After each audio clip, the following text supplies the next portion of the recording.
Good days mga katips. So for today's video, sa mga naka-ignite dyan na nangangamba na baka mabura po yung kanilang logo sa kanilang ignite shaft, no?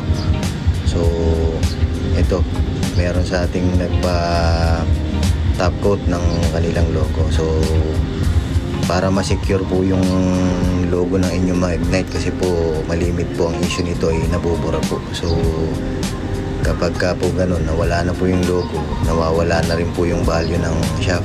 So medyo mahal pa naman po itong ignite. So ito yung ginawa natin paraan para maprotektahan natin yung logo niya. So ayan, kitang kita nyo naman, napakaganda. So parang bumagay pa dun sa shaft. So ito na yung finished product na tinira ni Master Edward.